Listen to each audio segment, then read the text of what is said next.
And on today's video, we'll be solving some stoichiometry problems. Let's get into it.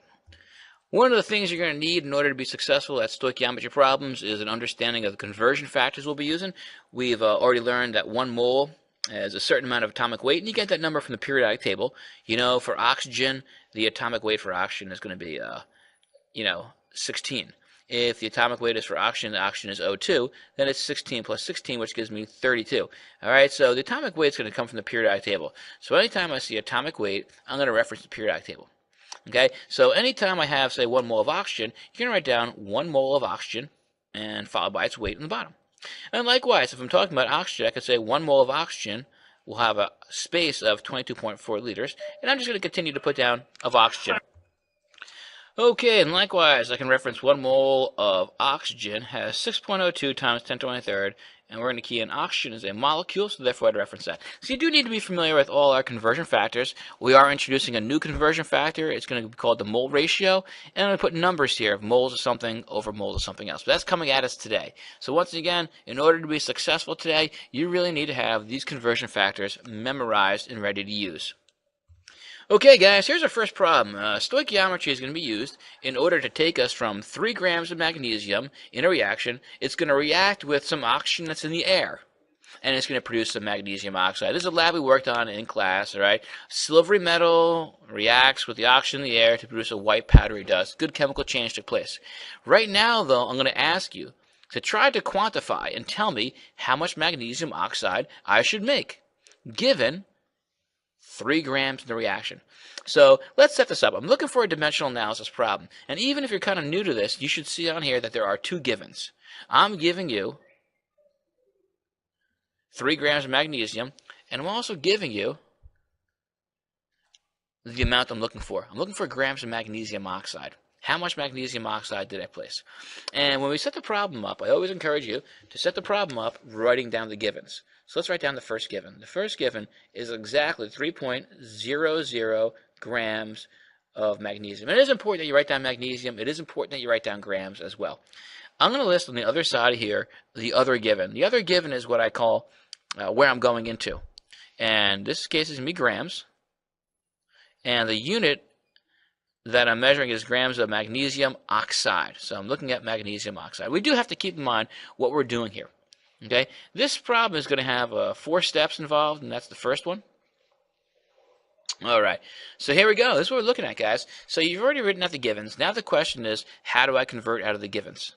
Okay, at this point, you have a couple of choices for these blanks right here. Let me take you to these choices. The choices are going to come from this page right here. These are your choices. Okay, and what I'm looking for here is that the given was 24. Oh, I'm sorry, what the given was 3.00 grams, and that was grams of magnesium. And so really what I'm keying on here, where in this page do I see the word grams? Okay, and you're going to see it in the atomic weight. So it's either going to be set up like this or something set up like this. But one thing we will have to realize is that anytime I start off in grams, I need to divide and cancel out. And when I do so, I realize that 1 mole of Mg has a mass in the periodic table of 24.3 grams of Mg. One thing I really want to do is go slow here, okay? I want to explain to you that it is very important that you write this Mg here, okay? Very important you write the right Mg, that you write down Mg here. Not just grams. Grams of what? Grams of magnesium, okay? We're going to see now that the grams of magnesium have canceled out. They're gone. The unit of measurement I'm in right now is moles of Mg. But I want you to realize something. I am going into moles, going into grams of MgO. So I need to leave magnesium behind and journey into magnesium oxide. Well, in order to do that, I need to convert out of magnesium. Well, if the unit is moles of magnesium right here, I need to see moles of Mg right there. And we're not going to put a number there yet. We're not going to do that. We're just going to leave that, holding on right here. I just want to take a look at the end of the problem. You see, the problem ends in grams of magnesium oxide, so therefore I should know that the unit that goes here is grams of magnesium oxide. And on the periodic table, I'll find out that magnesium has a weight of 24.3. On the periodic table, oxygen has a weight of 16. And when I add those two up, I end up with 40.3 grams. Now, I tend to take everything to 1 decimal place. On the bottom of this, I'm going to have the conversion factor, 1 mole of MgO. And I'm going to write down 1 mole of MgO because that's what I'm dealing with. 1 mole of MgO weighs 40.3. Awesome. Well, anything that is down here must have been canceled out, and it must have canceled out the thing that was up here. So up here, we're going to put down moles MgO. Now, this is the only part that's kind of new here. This actually has a name, and that is the mole ratio. All right, that's something new for us here. That actually is nothing big. It actually comes from the numbers we used to balance the chemical reaction. These are called the coefficients. And I'm going to take this. For MgO, I'm going to reference 2. That big number, 2 moles of MgO, and the big number for Mg is 2 as well. 2 moles of MgO per 2 moles of Mg. And actually, the problem is kind of solved now. How do I solve this? I do 3 times 1 times 2 times 40.3 divided by 24.3 divided by 2 and divided by 1. Now, our answer will be rounded off to have 3 significant figures because that is what I've referenced in my problem. Pause it, guys. Try and calculate this. And we get the answer of 4.98 grams of magnesium oxide was probably collected. So what do? Let's take a step back again. The first thing I realized is that the problem was telling me that I was given 3 grams of magnesium. And I wanted to find out how many grams of magnesium oxide I'm going to produce. And I took those 2 givens. All right, there's a given here and a given here. And I put that in my problem. Given 1 and given 2 over here. And that's the first thing I'm going to do, label my problem. After that, I'm going to fill up conversion factors. These are nothing more than conversion factors that I'm going to use to convert from magnesium to magnesium oxide. I was given the unit of grams, therefore I chose 1 mole of magnesium weighing 24.3 grams. That was taken from the periodic table. I next had to convert out of moles of magnesium. I used the mole ratio. Mole ratio tells me there's 2 moles of magnesium oxide per 2 moles of magnesium. I got those numbers from the coefficients I used when I balanced the reaction. Lastly, I'm now in the unit moles of magnesium oxide. I need to convert into grams.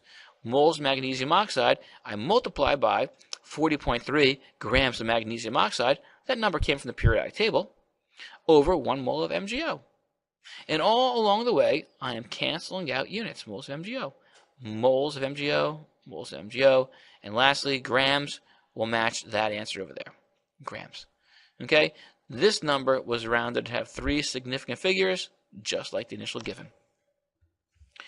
Okay, guys, let's take a look at another question here. Okay? How many grams of oxygen react with 3 grams of magnesium? All right? Most of these problems will be expressed to you in word problems. So how many grams? Okay, so I'm looking for blank number of grams. How many grams of oxygen react with 3 grams of magnesium? So I'm giving you here, once again, another quantity, 3 grams of magnesium. And we're going to be looking at the same reaction again, but I just wanted to express the question in words. So we're looking at 3 grams of magnesium as my given, and I want to find out how many grams of oxygen will react with it. So let's start off again. I'm just going to label this 3.00 grams of magnesium, and I want to find out how many grams of oxygen I will need in order to react it. So I've given you 2 givens. Why don't you start the problem off, see how much you can do by yourself, okay? Okay, I'm going to start off by writing 3.00 grams of magnesium, and I'm going to convert out of it pretty soon. And the problem has an ending of not grams of magnesium oxide like last time. This one has the grams of oxygen. And that's specifically grams of O2. Now, because it ends in grams of O2, I know one thing is that I'm going to put down grams of O2 right here. And I'm going to put down 1 mole of O2 on the bottom. And 1 mole of O2 on the periodic table, well, each oxygen weighs 16, and you have 2 oxygens, so that's 16, and another 16. I have 32 grams of oxygen in 1 mole. Well, if the unit mole appears down at the bottom, that means it must have canceled out something that was previously on top, because everything cancels out diagonally going in that direction. So I must be looking at the unit mole of O2 up there. Let's go to the beginning of the problem. The problem starts off in grams of magnesium. So therefore, the conversion factor I will use is 1 mole of Mg, and I'm going to choose the atomic weight, 24.3 grams of magnesium. Keep attention to the element that we're in. We're in the element magnesium right now. We are going to be transferring to the element oxygen. Well, grams of magnesium have been canceled out. Everything cancels out diagonally downward. Likewise, I need to get rid of mole of Mg. I'm going to cancel that down this way. So whatever I do, I must see mole of Mg at the bottom. Doing so, I now need to get some numbers here.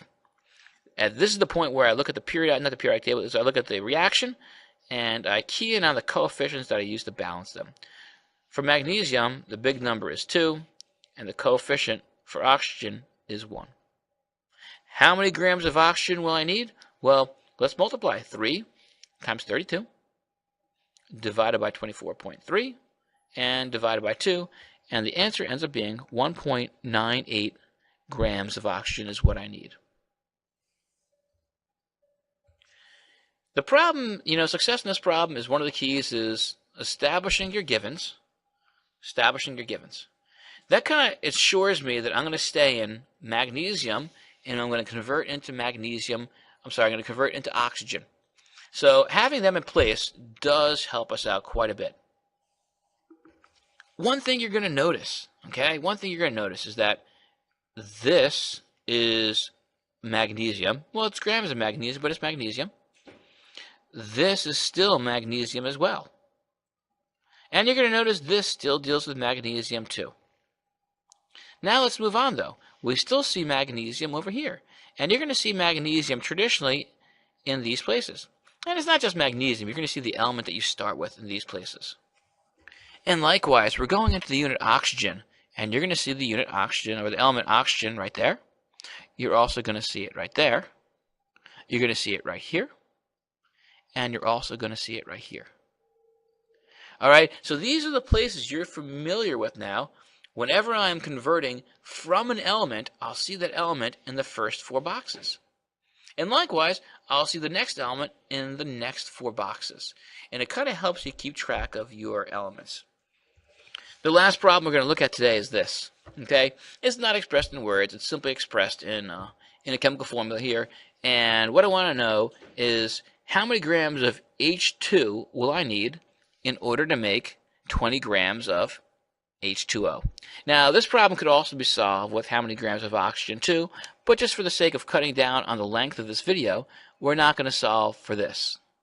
We're simply going to find out how many grams of H2 will I need in order to make H2O, specifically 20 grams of H2O.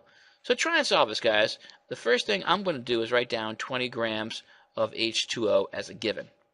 Okay, and I'm also going to go to the other side and write down blank grams of H2. Okay, I'm literally going to use stoichiometry and dimensional analysis to convert from 20 grams of H2O into grams of H2. There's a variety of ways to solve this problem as already started. Let's just start this way. I'm starting out in grams of H2O. Let's use the conversion factor for 1 mole of H2O is the weight of H2 on the periodic table. Now let's just go down here for a second. O weighs 16, and each H weighs 1. So the mass of H2O is going to be 18 grams of H2O per 1 mole of H2O. Awesome. I am now out of grams of H2O. I'm in the unit mole of H2O. We're going to use that new step called the mole ratio. In the mole ratio, I have moles of H2O on the bottom. How many moles of H2O? 2. 2 moles of H2O. I am now going to use this now to convert into moles of H2. From the reaction, I say I have 2 moles of H2. It's a 2-to-2 ratio. Now moles of H2O are removed. I'm now moles of H2. Let's convert now into grams. Moles to grams is an easy one because in 1 mole of H2, I will have 2 grams of H2. And now a quick little calculation will tell me how many grams of H2 I will need in order to make 20 grams of H2O. And what we calculate is 2.22 grams of H2. Now, if I have 20 grams of H2O, that tells me the remaining mass must come from oxygen. And we can use this process to solve that too, but for the time being, I'm kind of happy with our ending here. Let's take a look at what we've done. Okay, we started off with H2O. And I converted my grams of H2O into moles of H2O. And you'll notice I'm still in H2O. And that was 18 grams per 1 mole. I then used the mole ratio to convert out of H2O, and I converted it into H2. When I converted it to H2, there was 2 moles of H2 that I got from the balanced chemical equation. I then continued converting into grams of H2 by dividing by 1 mole of H2. And lastly, I find myself in the answer of grams of H2. So there is a little bit of repetition in the problem, and if you can see the repetition, it's going to help you solve these problems. Okay, guys, that's all the time we have today. Thanks for tuning in, and we'll catch you next time where we do some more stoichiometry problems.